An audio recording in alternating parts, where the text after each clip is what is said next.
October 2025. A hillside overlooking Oban harbour, where ferries glide toward the Western Isles and tourists photograph sunsets over Carrera. But the officers combing through bracken and gorse aren't here for the view. Specialist teams from Police Scotland's major investigation team have spent days searching this embankment, probing soil and undergrowth with metal detectors and ground-penetrating radar. They're hunting for a 9mm pistol that's been hidden for 9 years.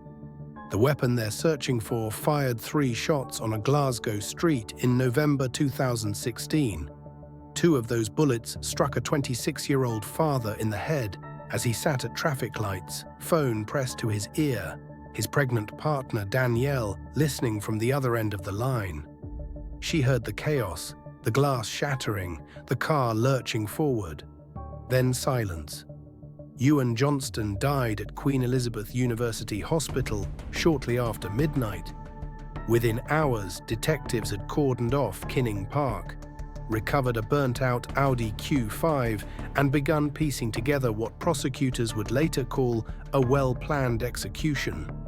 One man was convicted, David Scott, 33, identified through a single fragment of a Nike Windrunner jacket and DNA traces left in the torched vehicle. He's serving a minimum of 22 years for murder. While behind bars, he added 8 more years to his sentence after slashing 2 fellow inmates with razors and throwing boiling sugar water in their faces. But Scott didn't act alone. The Audi held 3 men that night: a driver who navigated the getaway, a spotter who surveilled the target, and the shooter in the back passenger seat who lowered the window at Scotland Street Junction and fired point-blank into Euan Johnston's skull. This is the story of Glasgow's traffic light murder, the forensic breakthrough that caught one killer, and the 9-year search for accomplices who vanished into Scotland's criminal underworld. If meticulous UK crime reporting matters to you, a subscribe helps us cover cases like this with the care they deserve. Euan Johnston grew up in Mary Hill, a densely packed neighbourhood in North Glasgow, where tenement windows overlook the Forth and Clyde Canal, and corner shops serve as community hubs. To friends and family, he was devoted. A father of 2 young children, partner to Danielle, who was 7 months pregnant with their 3rd child in November 2016. But Euan's life existed in 2 worlds. His father had been convicted years earlier in a major heroin trafficking operation. Police seized over £2 million worth of the drug in a series of coordinated raids that dismantled a significant supply network across Glasgow. Euan grew up watching that unfold, and by his mid-20s, he'd followed a similar path. In December 2014, police raided a property in Springburn and recovered £640,000 worth of heroin. Euan Johnston was arrested and charged. The haul connected him to a sprawling criminal network run by Roy Dunsinson, a trafficker who'd been sentenced earlier that year for coordinating a €9 million drug operation stretching from Spain to Scotland. Euan was released on bail. His trial was scheduled for early 2017. For 2 years, he lived in that precarious state, awaiting court, balancing family life, navigating Glasgow's fractured criminal landscape. Dunsinson's conviction had created voids, loyalties shifted, debts remained unpaid, rumors circulated about who might cooperate with authorities to reduce their own sentences. By November 2016, Euan Johnston's world was closing in.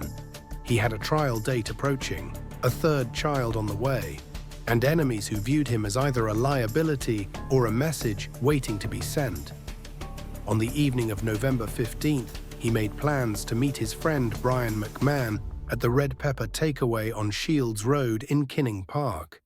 It was routine, something they'd done dozens of times.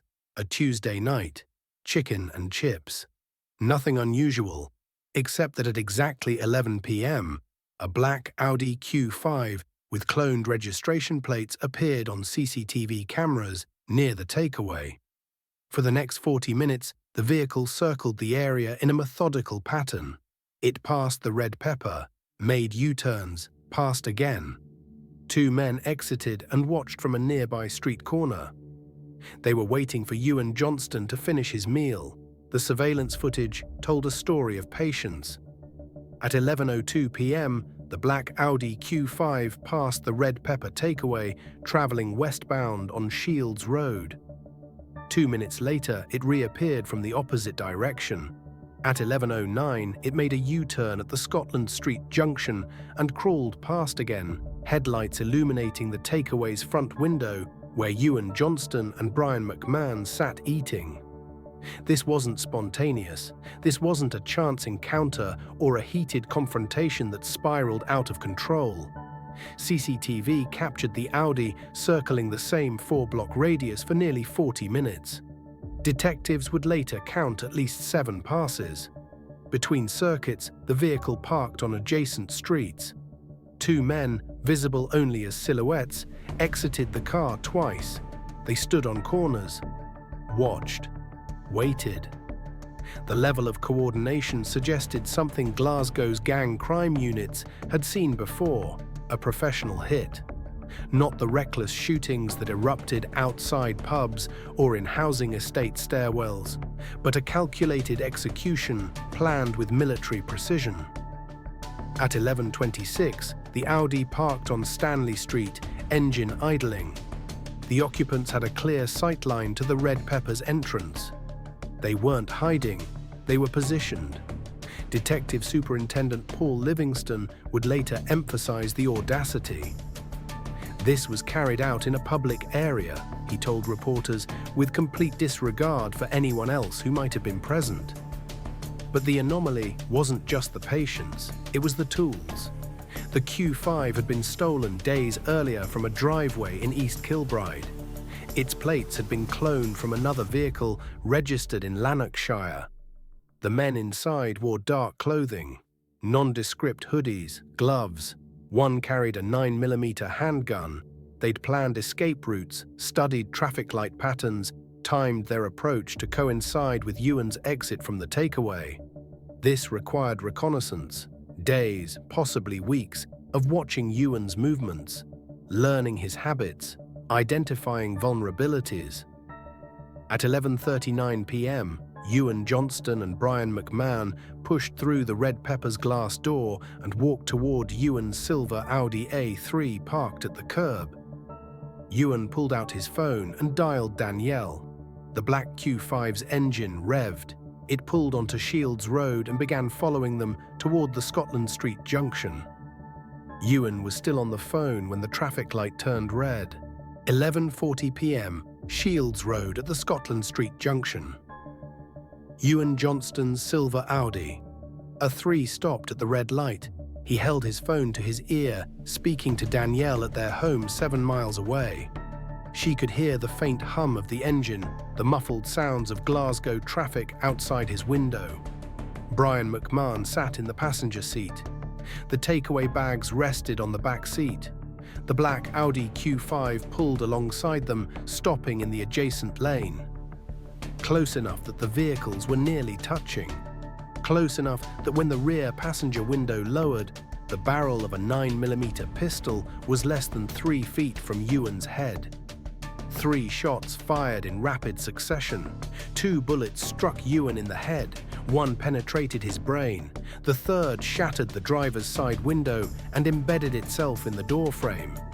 Danielle heard the gunfire through the phone, sharp cracks followed by the sound of glass exploding.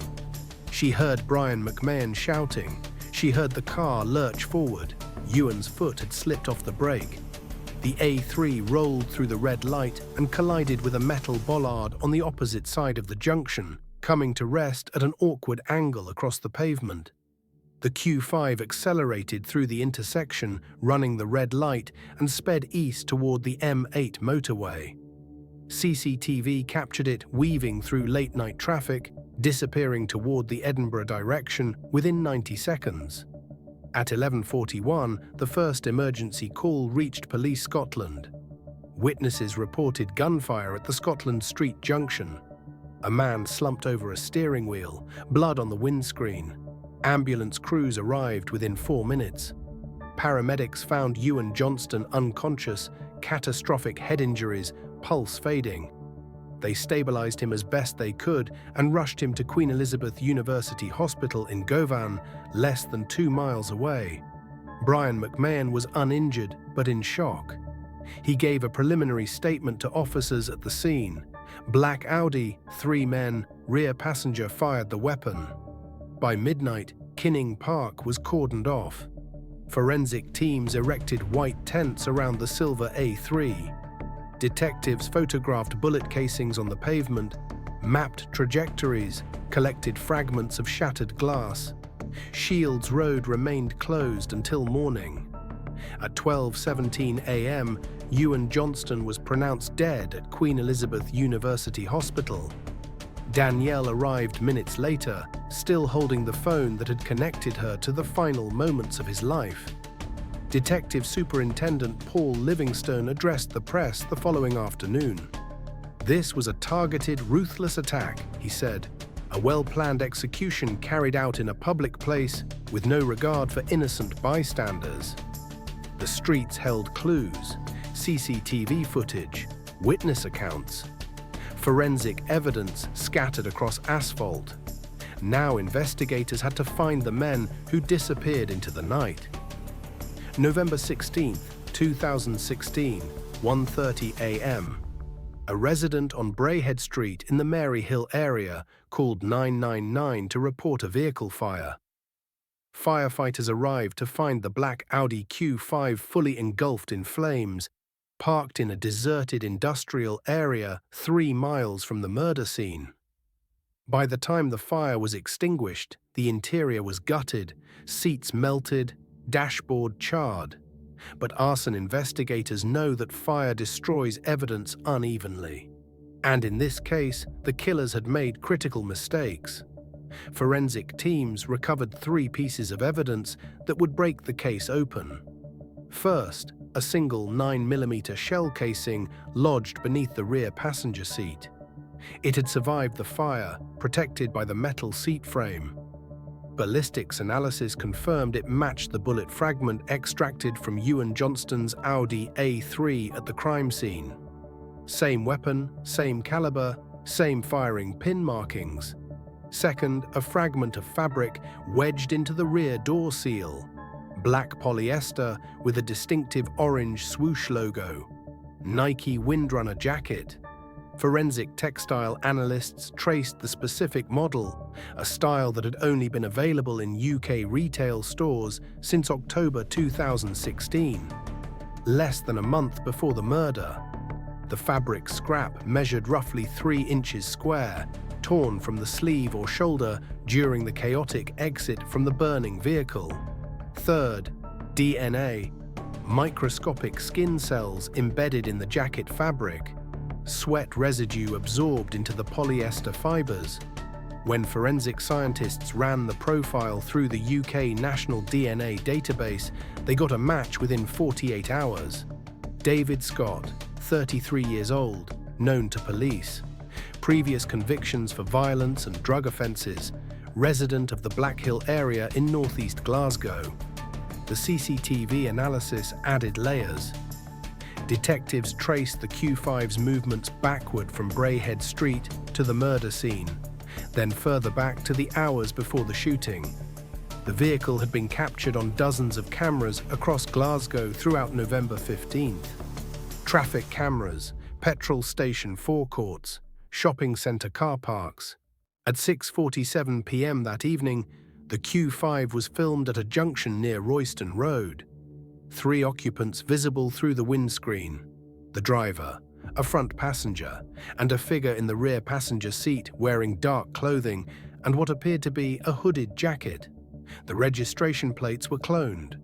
The original Q5 they'd been copied from was registered to a family in Lanarkshire who had no connection to the crime. The vehicle itself had been stolen on November 12th from a driveway in East Kilbride. 3 men, 3 roles: driver, spotter, shooter, and now detectives had a name: David Scott. But DNA was just the beginning. David Scott was arrested on November 23, 2016, 1 week after the murder. Officers executed a dawn raid at his Black Hill address, seizing clothing, mobile phones, and documentation. He was taken to Govan police station for questioning. Scott declined to comment during interviews. His solicitor issued a prepared statement denying involvement. But the forensic evidence was undeniable. His DNA on the jacket fragment, the shell casing linking him to the weapon, CCTV placing him in the area. He was charged with murder on November 25th and remanded in custody. The investigation, however, had always pointed to a conspiracy. 3 men in the Q5. 3 distinct roles in a coordinated killing. Prosecutors needed to identify Scott's accomplices. In December 2016, a potential breakthrough emerged. A witness named David Callender, 31, came forward with a statement. He told police he'd attended a house party in the Springburn area on December 10th, 2 weeks after Scott's arrest. At the party, he claimed, a man named Anthony Ruffin had confessed to being involved in the shooting. According to Callender's statement, Ruffin had said, "Bang, I nipped that EJ. I was sitting in the back passenger seat, put the window down and done him." Ruffin, 32, was arrested in January 2017 and charged with murder. He denied the allegations. His defense team prepared to challenge Callender's account. But when the case reached the High Court in Glasgow in May 2018, the prosecution's case against Ruffin collapsed.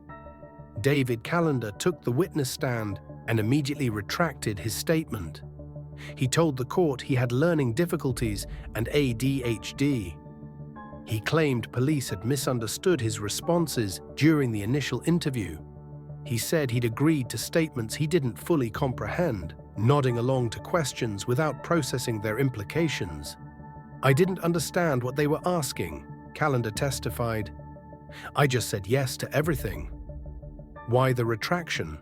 The court never definitively established an answer. Defense lawyers suggested intimidation, that Callender had been pressured by associates of the accused.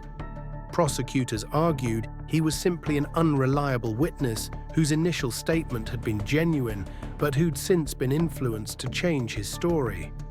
The presiding judge ruled that without corroborating evidence, Callender's retracted testimony couldn't support a conviction. On May 2, 2018, charges against Anthony Ruffin were formally withdrawn. He walked free from the High Court. The motive behind Euan Johnston's murder remained officially unproven, though investigators developed working hypotheses. Euan's impending trial for heroin trafficking, fear that he might cooperate with authorities to reduce his sentence, network vulnerabilities after Roy Dunsinson's conviction, debts, rivalries, messages sent to others who might consider testifying. But hypotheses aren't evidence. David Scott stood trial alone.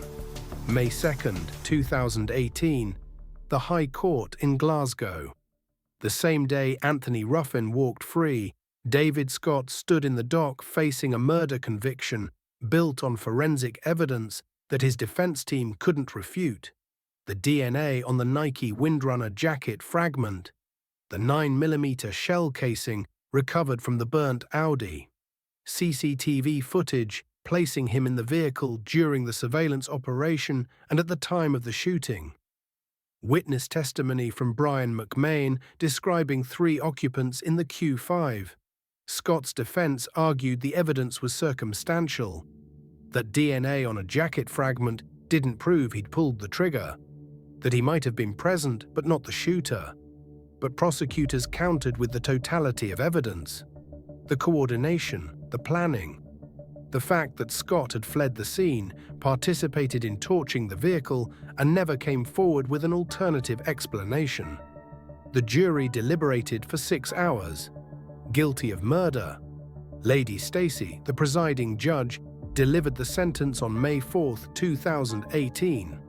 She described the killing as coldly and deliberately executed and noted the utter disregard for human life demonstrated by shooting Euan Johnston at a busy junction with potential witnesses and bystanders nearby. Life imprisonment, minimum term of 22 years before eligibility for parole. Scott showed no visible reaction as he was led from the dock. He was transported to HMP Edinburgh, commonly known as Sawton, to begin his sentence. But critical gaps remained in the case. Who drove the Audi Q5 that night? Who acted as the spotter during the 40-minute surveillance operation? Who planned the operation and sourced the stolen vehicle, the cloned plates, the 9mm pistol? Detective Superintendent Paul Livingston addressed those questions in a statement following the conviction. We remain committed to identifying all individuals involved in this brutal murder. David Scott has been brought to justice, but our investigation continues. Euan Johnston's family released a brief statement through Police Scotland. Danielle and the children, they said, had been given a partial answer but would never have complete closure. Euan was a devoted father, the statement read. He should have been here to see his children grow up. Nothing will bring him back, but we hope others involved will eventually face justice. David Scott began his sentence in the General Population Wing at HMP Edinburgh, a Victorian-era facility in the Sawton area of the city, 6 miles from where he'd executed Euan Johnston at a traffic light. His reputation followed him inside, and Scott's violence was far from over. Prison culture has its own codes, its own hierarchies, and certain crimes carry particular stigma, even among men serving time for violence. By late 2019, whispers circulated through HMP Edinburgh that David Scott was being targeted. Rumours suggested inmates with connections to Euan Johnston's criminal network viewed Scott as unfinished business. Others speculated that Scott himself felt vulnerable, convinced that someone inside the prison was plotting retaliation. On December 10, 2019, 3 years to the day after David Callender claimed to have heard Anthony Ruffin's alleged confession at a house party, Scott launched a brutal attack on a fellow inmate named Dale Thomas. Thomas, serving time for armed robbery, had known associates within the same criminal circles as Euan Johnston. Whether that connection motivated the attack remains unclear, but the violence was extreme. Scott approached Thomas in the communal area of D Hall and threw a cup of boiling water mixed with sugar into his face. The sugar adhered to Thomas's skin, intensifying the burns. As Thomas reeled backward, Scott slashed him across the face and neck with a homemade blade fashioned from a razor embedded in a toothbrush handle. The attack severed part of Thomas's ear and left deep lacerations requiring emergency surgery. Scott was immediately placed in segregation and transferred to HMP Perth, a Category A facility 70 miles north. But 17 days later, on December 27, 2019, Scott struck again. His target this time was Paul Lyons, a 41-year-old inmate from one of Glasgow's most notorious crime families. Lyons was serving a minimum of 18 years for the M74 road rage killing, a murder that had shocked Scotland in 2016 when Lyons deliberately rammed a car off the motorway, killing a father in front of his young son. The attack occurred in HMP Perth's visiting room. Lyons was meeting with his 2 young daughters when Scott, who had somehow gained access to the area, approached from behind and slashed Lyons across the head and neck with another improvised razor blade. The wounds narrowly missed Lyons's carotid artery. Blood sprayed across the table. The children screamed. Prison officers rushed in and restrained Scott as he shouted, "Paul Lyons is a grass. Paul Lyons is a grass." The implication was clear. Scott was accusing Lyons of being an informant. Whether that belief was genuine or merely a justification for violence, the attack traumatized Lyons's daughters and sent shockwaves through Scotland's prison system. Scott was charged with 2 counts of assault to severe injury and permanent disfigurement. In March 2021, he appeared at Perth Sheriff Court and received an additional 8 years to run concurrently with his existing life sentence.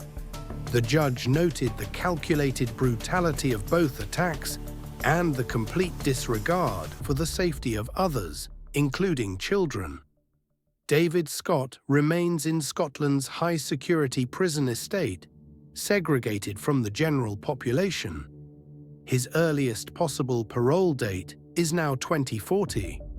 But while Scott sat in isolation, the investigation into Euan Johnston's murder continued, because the gun that killed EJ was still missing. And so were the men who helped pull the trigger. October 2025, 9 years after Euan Johnston was executed at a Glasgow traffic light, Police Scotland's major investigation team deployed specialist search units to an embankment overlooking Oban harbour on Scotland's west coast. The operation focused on locating the 9-millimetre pistol used in the murder, a weapon that forensic experts believe could unlock critical evidence about the other individuals involved. Detective Superintendent Peter Sharp, leading the renewed investigation, issued a public statement.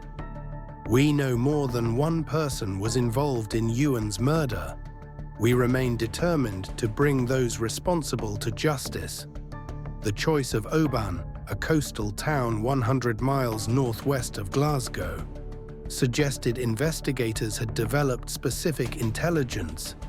Whether from informants, intercepted communications, or new witness statements, remains undisclosed due to the active nature of the inquiry.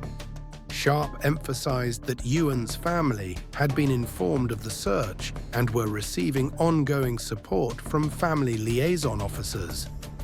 "This investigation has never closed," he said. "We continue to pursue every available line of inquiry." Police Scotland also issued a direct appeal to the public, acknowledging the passage of time. Allegiances may have changed over the years. Relationships that existed in 2016 may no longer hold. We would urge anyone with information, no matter how insignificant it may seem, to come forward. All information will be treated seriously and in the strictest confidence. The appeal reflects a reality of long-term criminal investigations, that loyalties shift, criminal networks fracture, and individuals who once protected accomplices may eventually decide to cooperate. But significant questions remain unanswered. Who drove the black Audi Q5 on the night of November 15, 2016?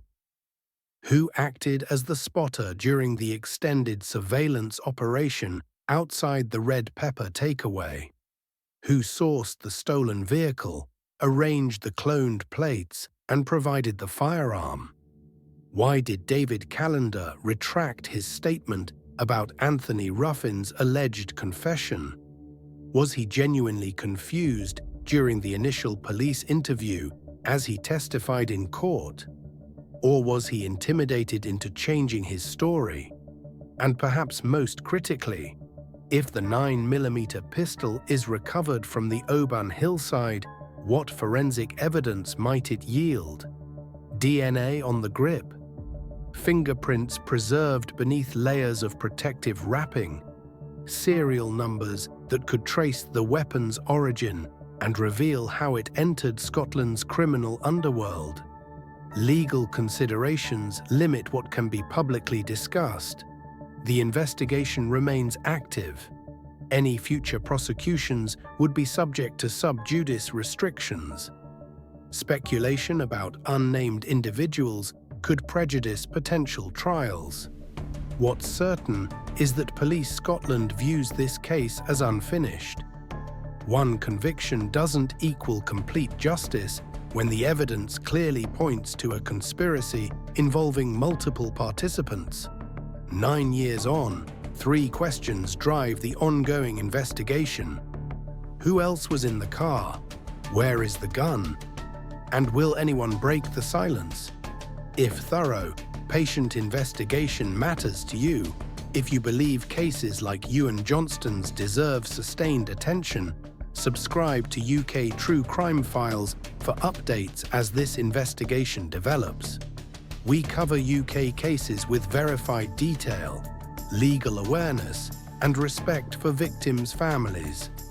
And if you remember Glasgow in November 2016, if this story resonates, share it respectfully, not for sensationalism, but because communities that remember help ensure cases remain priorities. Thank you for watching.